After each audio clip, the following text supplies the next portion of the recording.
Hi, this is Charles with Historical Gaming, and I wanted to introduce you to Conflict of Heroes Awakening the Bear, and I'm going to try to walk you through the system here and show you how the game works. It is a tactical board game. It is about World War II and Operation Barbarossa 1941. This game was originally published probably about 4 years ago, and they redid the game with some new artwork, and it looks really good. So I hope you get a chance to take a look at this. We're going to go through the rules and parts of the game a bit, so I hope you enjoy this. So before you start a game, you're going to have a scenario card, which you're going to take a look at. And you'll take a look at the scenario layout here with your units that are on the board, areas that are controlled by one side or the other, and you get 1 VP if the Germans take that objective, or 1 VP if the Americans take that objective. And you could follow through the rounds here, different things that might change as the game goes. So in round 1, the Germans have the initiative. They control G09 and they get 1 VP if they control it, or if the the Russians control it at the end of turn 1, they get 1 VP. Round 2, reinforcements arrive. You'll notice up here are the list of the units that are coming into the game. If they come in on different turns, sometimes it's easier just to place those units on the turn marker here. So when you advance to that turn, you'll note that they come in. They come in off the edge of the board usually, and they do cost an action point to move onto the board just like you're moving in the regular game. So we're not going to do this particular scenario here. I'm just kind of going to move units around just to kind of give the basic mechanics of the game. So let's see. The Russian player has the initiative, and his goal is basically just to take that control marker here, and we're going to show how action points and things like that work. You'll notice that the rifle teams have a firepower of 4. A cost to fire of 4, and their firepower is 3. The MG team costs 3 to fire and has 3 firepower. But he is a little slower, so he's going to cost 2 action points to move if he moves. And your unit here is going to cost 1 action point to move in the clear. If he goes through different types of terrain, you look down the foot movement chart here, and if anything costs extra AP, it's 1 for the movement, and then plus 1 or 2 to go through different types of terrain using that chart here. So it's my turn as the Russian player. I'm going to activate my rifle team for 7 action points. And they started on the board, so we're just going to move them up 1 space for 1 action point, taking us down to 6. Now it's the German player's turn, and he has several actions he can take. He can activate a unit, take an opportunity action, a command action point action, basically spending these command action points with a unit and not costing anything on those units. He can play a card, he can stall, and he can pass. So he can't see him just yet, so he will pass for right now. If I were to pass and he were to pass again, that would be the end of the turn, and that would be a benefit for him as the defender. But I'm not going to pass. I'm going to keep moving. I'm going to move up again here. That'll cost me 1 AP, and he's going to take a fire action against me. Now the way combat works, he's going to pay 3 to fire, activating that unit. And that number there is how much it's going to cost him to fire, and his firepower is listed as 2. So he's attacking the front side of my unit on the bottom right-hand corner. There are 2 values, the front value and the rear value, and since he's attacking my front, he wants to attack the front armor here, which is 12. So he's got to roll 2 dice plus his firepower and break 12 in order for me to take damage. So let's say he rolled a 10. A 10 plus 2 is equal to, we look at the chart, if the attack value equals firepower, let's see.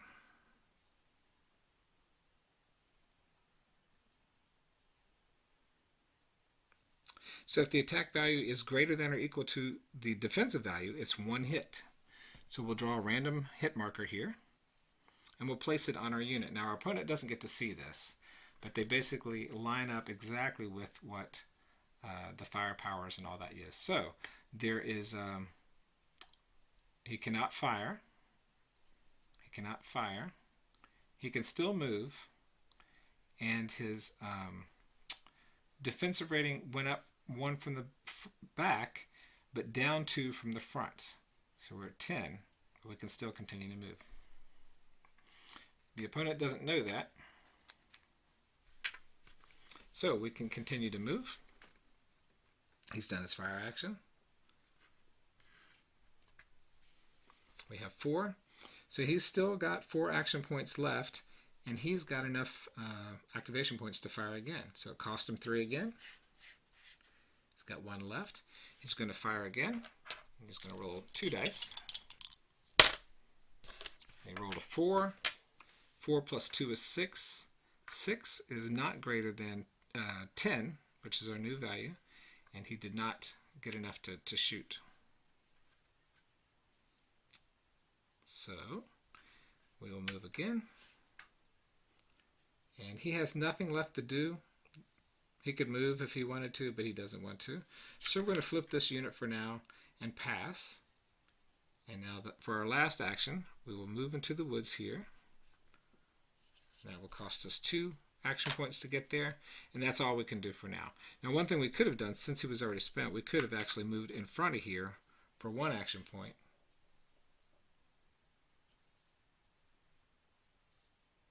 And then let him do an action, which he would activate this guy for 7 AP, but he can't really see. Take a look at the Lightwoods chart here. And Lightwoods does block line of sight, so he cannot see him. So we will move into the control marker. We will take the objective and we'll flip this. And that's the end of our unit's activation because we used all of our points in order to get there. And now it's this guy's turn. He's got 7 action points left. He's going to move into 1. We'll activate a different unit here. Well, he's at a range of 8, but our unit can only shoot 5 spaces. Now you can go ahead and shoot with long range, which would be a -2 firepower, but we're not going to do that just yet. Well, I might as well. Let's do that. So since we are at a -2, we can use some of our command action points to add on to the attack to help. So it's going to cost us, first we're going to activate him. It's going to cost us 4 to fire. And then we're going to have a 3 firepower. It's going to be -2 for long range, which is 1. And I'm going to add 1 into the dice roll and hopefully get an 11. So that's going to be kind of high, a hard thing to do.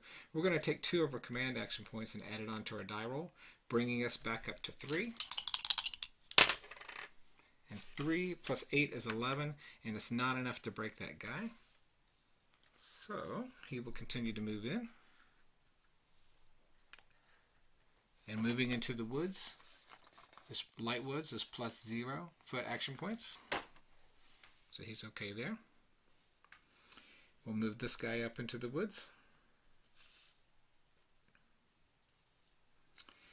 And now this guy is going to fire against the unit in the objective marker. Now if you get 2 hits in this game, you're out. So one thing you could do, if you had enough action points, is try to do a rally. A rally would cost you 5 action points, but we don't have it. If you had a card, let's say we do.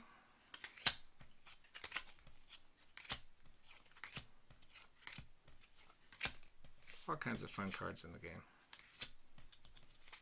And most of the scenarios will tell you which cards that you get. So we'll get a free rally action for this card, hopefully, because if we take another hit, he's automatically going to die. So we're looking at the top here, and we have to roll an 8 or greater in order to pass that rally test. We can use some of our command action points if we want to. We've got 1 left, so we'll take it down to a 7. So we are good. We've got essentially a 9 on our roll, and it's more than 8, so we're good. So we remove this marker. And since we use the card, that's our full action. And now it's his turn, and he's going to shoot with the LMG, which will cost him 2 points to shoot. His firepower is 4, which is really high, but he also has the advantage of being really close. So since he is in short range fire, 1 hex away, he's +3 firepower. So he's a base of 7. 7 plus 6 is 13. I'm in the woods. So the woods gives me a positive terrain modifier of +2. So my defensive protection is 14. So he did not roll enough.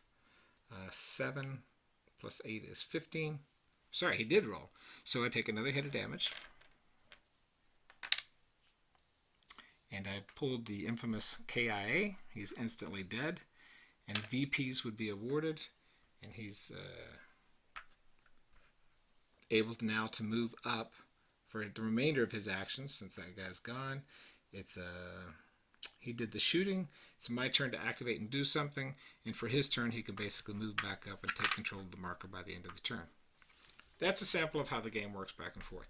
You get a lot more going on. This is just basic infantry moving around. There are heavy machine guns. There's mortars. There's all sorts of fun stuff. There's lots of different cards. There's Molotov cocktails. It's a very fun game, and it's really not too hard to get used to the system and how it works. I activate a unit. I do stuff with it. My opponent activates a unit. He does stuff, and it's constant action and reaction type system. There's a lot of really nice cards, a lot of good scenarios. There's a couple good expansion packs, and there's Polish. There's Kursk, and it's a good game. I hope you get to play the system. If you have any questions or comments about the game, please put them below, and I'll see what I can do to help out. Thanks so much. So there's a lot to like about this game. It's very tactical. You're in very much control of what your units are doing and where they're going. The main form of chaos is through the dice rolls and your attacks and such, and the cards. The cards actually help. The command action points, finding different ways and strategies to use those, because once they're spent, they're kind of gone for the game. It's a very fun game. There's a lot of different varieties. You can learn a lot about the special types of units. As I said before, there's a whole bunch of different types of units in the game, and it's more tactical than it is chaotic. Now, there are other games out there where chaos is introduced all the time. Chaos in this game is mainly dictated by the fact that you tried to do an attack and it failed. So a lot of times you're trying to decide, do I want to spend my command action points to make sure that that attack is successful, or do I want to just press forward and keep going? Rallying is really important in the game. Taking objectives is good. Watching a line of sight, because some of these units can shoot pretty far. That MMG can shoot 9 hexes all, from here to here across the board. So if you walk in front of that, he's going to fire at you and take a hit. If you take 2 hits, you're dead. The understanding of how the units work, and I think a new player could pick this up pretty easily. There's a lot to think about as far as terrain and things like that goes, so it does slow down quite a bit. Sometimes when you're first going through the charts and trying to figure out, where everything is. But once you get used to the idea of round 1 through here, you check this each round, where your units are, what your objectives are, and read this little bit of information, and you're pretty much set for the game. So I hope you enjoyed the little introduction, and take care.